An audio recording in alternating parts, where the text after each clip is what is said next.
Okay, maybe working with Atlas on the tarp again. So he's already seen it in his previous tarp video, and this is just gonna be his second time seeing it. So start off by just putting some green on here for him and letting him kind of explore it on his own. I feel like that works the best. Like you could see he was just like nosing it in the beginning, like he was already expecting like there's gonna be food on it. So I want him to already have this positive association. I think it's just easier if I let him do that on his own, and there's really like no pressure to it at all. He just figures it out on his own, like, oh, there's food on there.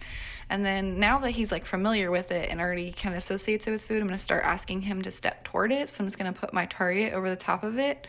And then once his like foot just kind of touches the edge, I'm going to click and feed him. So he's got to kind of figure it out what I want here instead of going around. I want him to just touch it with his foot. So there he kind of has that right front on it just a bit. So I'm going to click and feed him. And you got to be careful again, like with your body placement, and make sure that he's not going to jump on top of you and be scared. So I'm just going to ask him to back up there. That was nice. So make sure you're in a good spot. So if he gets scared, he has like an exit plan here. He's not going to run over the top of you. So again, I'm asking him to come forward, and there he kind of clicked the tarp with his left front there. So I'm just going to click him for that and feed that. Just little tries there. He touched it with his right front. I'm not going to expect him to just go stand on it first thing and then cross it immediately. It's just going to be like maybe even he has to look at it or like just take a step toward it. Atlas was confident with it enough that he could touch it just a little bit with his hoof, but your horse might have to be a little bit slower. So, and then be careful of the wind. Like you can see the edge kind of blowing up a little bit, and it kind of scared him right there. I want it to blow a little bit, so I'm just gonna put some food on it here so he can get used to it. Like the blowing is fine. It's still like a source of food. Because I don't want to shelter that from that completely, like to where it doesn't move ever, but I don't want it to move that much. Like I probably don't want it to move like as much as it does now, because that's a bit too much, especially toward him.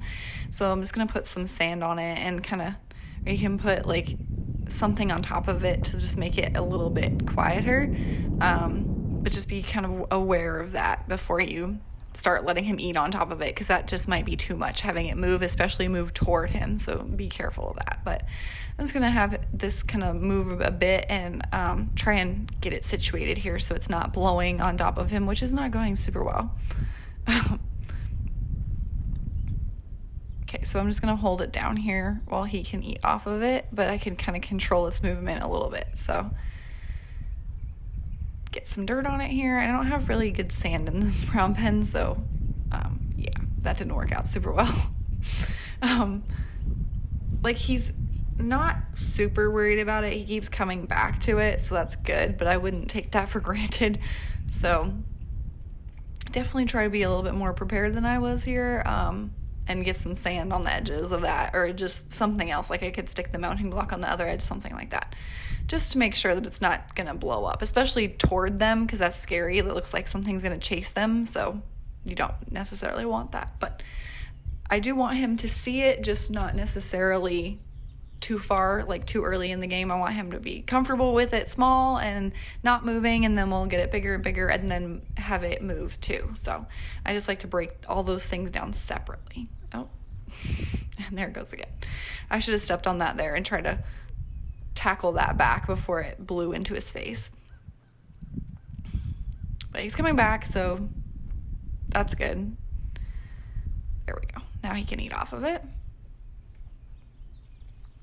So I want it to move a little bit, so where he's like, that's what it does. Like that's just part of the food. Like it's a bowl that moves, but not too much to where it's scaring the crap out of him and he's leaving too much. So probably a little bit too much movement already in the beginning, but overall the reaction's not too bad. So just gonna make this a little bit smaller, kind of build his confidence with it here, and just let him end on a good note here. Like just let him eat off of it, and it's pretty small at this point, and it makes it a little bit heavier, a little bit harder to blow around, so that's good.